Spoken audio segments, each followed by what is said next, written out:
안녕하세요. 이번 시간에는 산후 우울증에 대해서 말씀드리도록 하겠습니다. 저는 서울특별시 보람의 병원 신지윤입니다.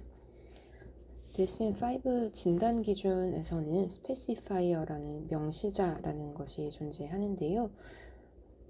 주요 우울 장애 같은 경우에도 이렇게 anxious distress, mixed feature, melancholic feature, atypical feature, psychotic feature, 카타토니아, 페리팔툼 온셋, 시즈널 패턴 등의 어떤 좀 구체적으로 어떤 것과 관련이 있는지 추가적으로 스페시파이어를 제시하도록 되어 있습니다.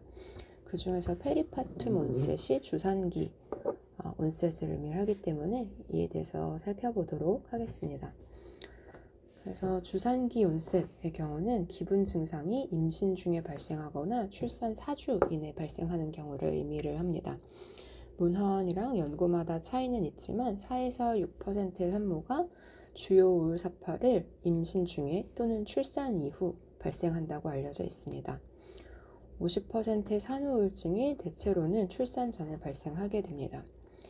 이런 주산기 우울증은 이제 심한 우울을 흔히 동반하게 되고 심각하게는 또 공황장애, 공황발작도 동반하게 됩니다.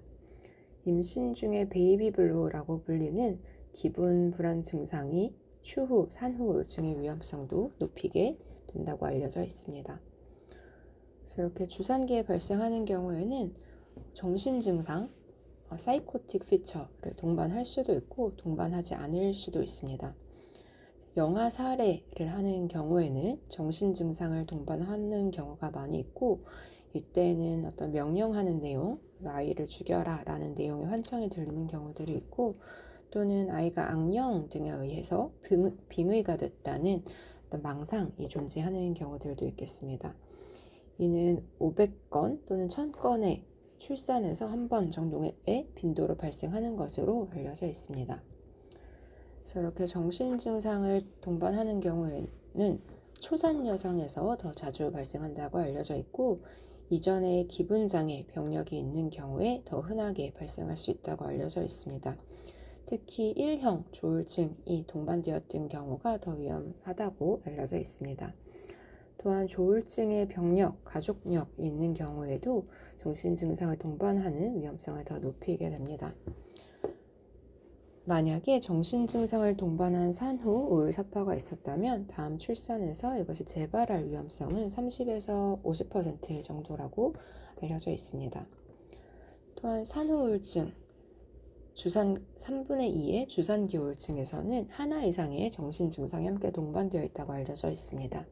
그 중에 가장 많은 것이 불안장애인데요.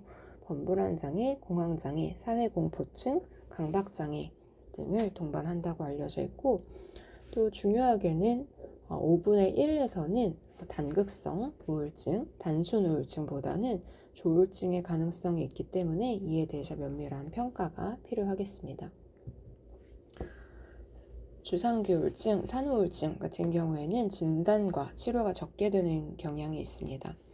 그래서 스크리닝 검사에서도 포지티브로 산후 우울의 위험이 있다고 평가된 75%에서는 아무런 치료를 받지 않은 것으로 알려져 있습니다.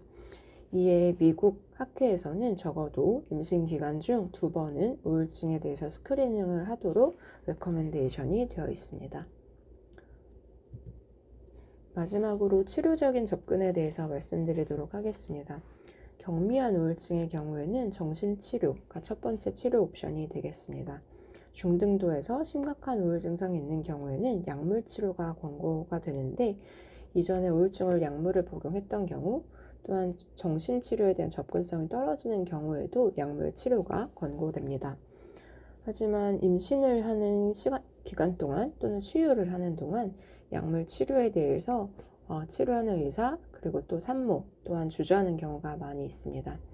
하지만 주산기 우울증은 조사나 저체중 아이, 전자간증, 또 배우자와의 문제 상황을 일으킬 가능성, 또 심각하게는 자살 위험성도 높인다고 알려져 있기 때문에 이에 대해서 적극적인 치료가 필요하다라고 제시하고 있습니다.